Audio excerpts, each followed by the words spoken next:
जय श्री राम फ्रेंड्स आज की हमारी गेम गुकेश डी की एक और बेहतरीन गेम है जो उन्होंने मैं मिस कर दी थी ये गेम उस समय बनाने से। फिफ्थ राउंड में यान नपुमनियात्सी के साथ खेली थी। तो चलिए मैं शुरू करता हूँ यहाँ इस गेम को। गुकेश ने यहाँ D4 के साथ शुरू किया। नाइट F6 का रिप्लाई यहाँ यान का आया, यानी C4 हुआ, E6, then knight F3, D5, queen's gambit declined with knight C3, C5 हुआ, C takes D5, C takes D4, knight पर attack, queen takes D4, then E takes D5, bishop आया G5 स्क्वायर पर। थोड़ा बहुत pressure, कोई ज़्यादा खास दिक्कत है नहीं क्योंकि ब्लैक का ऑब्वियस मूव आएगा बिशप E7, देन होगा E3 और इसके बाद यहाँ ब्लैक ने किया castle, bishop B5, then knight C6 square पर क्वीन पर अटैक बना तो गुकेश ने अपनी क्वीन को रखा E4 स्क्वायर पर, देन हुआ बिशप D7, रुक आया D1 स्क्वायर पर, A6। फाइनली इस बिशप के साथ जो करना है वो फाइनल कीजिए, डिसाइड। देन हुआ bishop takes C6, B takes C6। Well, bishop pair का एडवांटेज यहाँ फिलहाल ब्लैक के पास डेफिनेटली है। नाइट E5 और शायद उसी बिशप को लेने की कोशिश है, लेकिन रुक C8 पहले यहाँ ब्लैक ने किया। और क्या ये A6 पॉन गुकेश को मिल सकता है? लेकिन ज़्यादा सही काम यहाँ गुकेश ने किया, उन्होंने पहले यहाँ कैसल किया। बिशप गया E8 स्क्वायर पर, देन हुआ क्वीन टेक्स A6। उसके बाद इस कॉर्नर पे पॉन को लिया H6, बिशप को हटाना होगा, वो गया H4 स्क्वायर पर, देन हुआ रुक A8, क्वीन पर अटैक, क्वीन पहुंच गई E2 स्क्वायर पर। एक पॉन की लीड यहाँ व्हाइट को मिल चुकी है, हाँ बिल्कुल। Then knight E4, knight exchange asking और बिशप एक्सचेंज आस्किंग, जिसका दिल करे वो यहाँ किया जा सकता है, संभल कर खेलना होगा। यहाँ पहले खेला गया knight takes E4, bishop takes H4, white ने अपनी नाइट को वापस बचा लिया। बिशप गया F6 स्क्वायर पर, नाइट पर अटैक, तो नाइट वापस आया D3 स्क्वायर पर, क्वीन A5 और फ्रेंड्स क्वीन के A5 स्क्वायर पर आने के बाद बिल्कुल एग्जैक्टली पॉइंट जीतने की कोशिश तो है यहाँ पर ब्लैक की। रुक D2, ओके। मेरे ख्याल से तो बिशप टेक्स C3 बुरी ऑप्शन तो नहीं है। बी टेक्स C3 होने के बाद क्वीन टेक्स C3 किया जा सकता है। देन चलिए रुक लगा देते हैं, या दूसरे रुक को भी यहाँ C1 स्क्वायर पर लगा दे तो क्या होगा, क्वीन हटानी होगी। उसके बाद यहाँ नाइट ही जाएगा C5 स्क्वायर पर, नाइट C5 जैसा मूव खेला जा सकता है। खैर चलते हैं गेम पर। यहाँ खेला गया बिशप D7, देन रुक आया C1 स्क्वायर पर और यहाँ C3 स्क्वायर पर पोजीशन को मजबूत करने की कोशिश है। Rook attack goes to B8, sorry.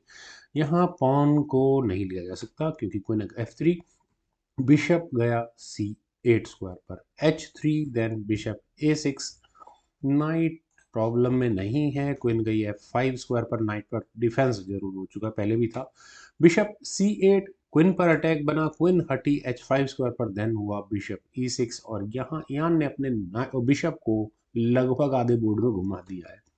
Night F4, वापस बिशप पर अटैक, तो बिशप वापस गया D7 स्क्वायर पर। यही काम हो रहा है इस बिशप के साथ, घूम रहा है सारे बोर्ड में। क्वीन गई D1 स्क्वायर पर, देन बिशप F5 और फिर दोबारा यही बिशप हुआ। शायद 3 या 4 या 5 मूव हो चुके हैं जिसमें लगातार इस बिशप को मूव किया जा रहा है। Knight attack goes to E2, then bishop land किया फाइनली D6 स्क्वायर पर, नाइट D4 और यहाँ एग्जैक्टली पॉन को लेने की तैयारी है। रुक A6, डिफेंस हो गया है। देन खेला गया B3। वेल, बिशप E7 के मूव को यहाँ फिलहाल ध्यान ने चुना। नाइट गया A4 स्क्वायर पर, रुक C8, क्वीन गई G4 स्क्वायर पर, रुक C7, रुक पर अटैक था और रुक का बचना भी जरूरी था। वेल, अभी तक की ये गेम मेरे हिसाब से काफी हद तक इक्वल चल रही है। रुक eight C goes to D1 और फ्रेंड्स यहाँ इस पॉइंट पर ब्लैक ने एक छोटी सी चूक कर दी। ब्लैक के पास वैसे अपनी टेरिटरी में मूव करने के लिए काफ़ी कुछ था। I think H pawn push, queen पर एक अच्छा अटैक बना था, ज़्यादा बेटर होता। लेकिन बिशप के B4 स्क्वायर पर जाने के बाद फ्रेंड्स, आप में से कितने लोगों को ये नज़र आ रहा है कि ये गड़बड़ वाला मूव है? मुझे नहीं लगता बहुत ज़्यादा लोगों को ये समझ में आ रहा होगा। आप यहाँ देखिए कि बिशप फंसता हुआ तो नज़र आ रहा है फिलहाल, लेकिन इन सब के बावजूद भी यहाँ गुकेश ने किया नाइट टेक्स C6 और आप में से कितने लोग इस मूव को एक्सपेक्ट कर सकते थे? अगर हिम्मत है तो आप यहाँ इस बिशप को ले सकते हैं। फिलहाल पहले क्वीन पर अटैक है तो करना ही पड़ेगा रुक टेक्स C6। और अब आप लीजिए रुक टेक्स D5, वापस क्वीन पर अटैक बना, अपना नाइट देकर 2 पॉन्स यहाँ पर वाइट को मिल चुके हैं। क्वीन पर अटैक है और ये क्वीन बिल्कुल एग्जैक्टली चेक भी दी जा सकती है। खैर यहाँ ब्लैक ने पहले एच पॉन को आगे पुश किया, क्विन फॉर क्विन, तो क्विन हटा ली गई F4 स्क्वायर पर। और फ्रेंड्स अब क्या किया जाए, अब अगर ब्लैक अपनी क्विन को हटाता भी है सपोज C7 स्क्वायर पर, तो उसके बाद डेफिनेटली क्विन टेक्स B4 की ऑप्शन को ऑप्ट किया जाएगा। इसका मतलब अगर मैं पीछे जाऊं तो जब ब्लैक ने अपने बिशप को B4 स्क्वायर पर रखा तभी से प्रॉब्लम यहाँ पर शुरू हुई थी। वेल यहाँ इस पॉइंट पर ब्लैक ने पहले रुक को D6 स्क्वायर पर लिया और मेटेरियल एक्शंस को बहुत ज़्यादा कॉम्प्लिकेटेड कर दिया। किस तरह से, यहाँ पर अगर रुक टेक्स A5 के लिए मान लेते हैं कि वाइट जाता है तो क्वीन दिख गई यहाँ से, रुक टेक्स D1 चेक होगा, किंग हटेगा, उसके बाद बिशप टेक्स A5 और अपनी क्वीन देकर दो नो रुक्स ओपोनेंट के ले चुका होगा यहाँ पर ब्लैक। तो यहाँ इस पॉइंट पर गुकेश ने बिल्कुल सिंपल कैलकुलेशन रखी, उन्होंने यहाँ किया rook takes D6, bishop takes D6, rook takes D6, rook takes D6, queen takes D6। और यहाँ इस सब प्रोसेस के अंदर गुकेश दो पॉन्स एक्स्ट्रा हो चुके हैं। दो पॉन्स यहाँ पर क्यों, क्योंकि क्वीन E1 चेक के बाद जब किंग H2 स्क्वायर पर गया तो उसके बाद हुआ क्वीन टेक्स F2। और अब थ्रेट क्या है, थ्रेट है यहाँ ये दोनों पॉन्स को लेने की, नाइट C3। चलिए एक पॉन का डिफेंस तो हो गया है, तो क्वीन टेक्स C3 कर लेना चाहिए था, शायद बेटर भी होता, लेकिन फिर भी अपर हैंड यहाँ वाइट का माना जाता, सीधा सीधा एक पॉन की लीड होती, लेकिन दो कनेक्टेड ए और बी फाइल के क्लियर पासर रोकने में बहुत प्रॉब्लम होती ब्लैक को यहाँ से। खैर यहाँ खेला गया पहले क्वीन C2, नाइट पर अटैक बना डिफेंस सिंपल, क्वीन D4 से डिफेंस हो गया, पॉन का भी नाइट का भी। बिशप आया D3 स्क्वायर पर, देन हुआ नाइट D5। और फ्रेंड्स यहाँ इस पॉइंट पर आई थिंक बिशप F1, ये सीधा सीधा अच्छी चेकमेटिंग थ्रेड बनती है, पर इसका डिफेंस हो जाता, नाइट चेक दे देते हैं उससे पहले, फिर किंग क्वीन से आराम से चेक हो सकता था इसका। खैर यहाँ यान ने अपने बिशप को E4 स्क्वायर पर लेकर वही चेकमेटिंग थ्रेड बनाई, इसका डिफेंस वही जैसे मैंने कहा कि सिंपल है, नाइट से डिफेंस हो जाएगा, नाइट F4। वेल अब इस पॉइंट पर क्या किया जाए, जितने लोगों को यहाँ इस नाइट को डिफ्लेक्ट करवाने का मूव नजर आ रहा है तो आप यहाँ ज़रा गलत हैं, क्योंकि G5 ऑप्शन के बाद पहले तो यहाँ वाइट देगा एक चेक, किंग जैसे भी हटे, क्वीन टेक्स G5 चेक देकर वो पॉन और गंवाना पड़ जाएगा।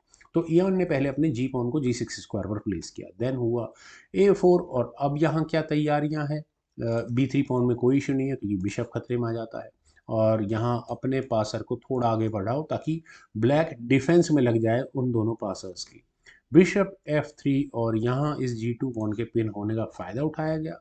मुझे लगता नहीं कि बहुत स्ट्रांग मूव हो जाता है, क्योंकि queen D3 queen exchange asking कर ली जाए तो ठीक है, कोई दिक्कत तो होनी नहीं चाहिए अगर कर ली जाए तो। खैर यहाँ कहीं आ गया क्वीन F2, और फ्रेंड्स क्वीन के F2 स्क्वायर पर आने के बाद E4 हुआ ताकि बिशप को यहाँ डायरेक्टली टारगेट किया जाए। अब ये बिशप कहाँ जाएगा, बैक कहीं जा नहीं सकता। ओके, सिर्फ और सिर्फ क्या स्क्वायर बचा है, इस बिशप ही फंस गया बेचारा।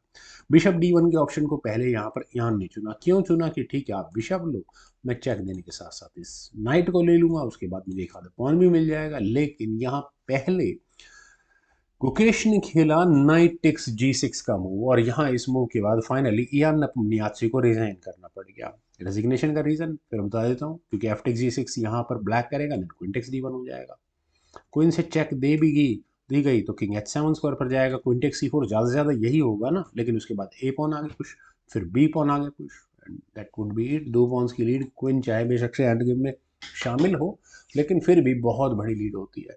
फ्रेंड्स ये वो गेम है जिससे जीतने के बाद गुकेश डी इस टाटा स्टील मास्टर्स टूर्नामेंट के में फिलहाल फर्स्ट प्लेस पर चल रहे हैं after 8th round.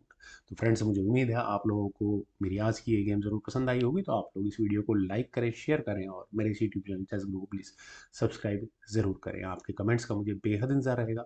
Thank you for watching and bye for now.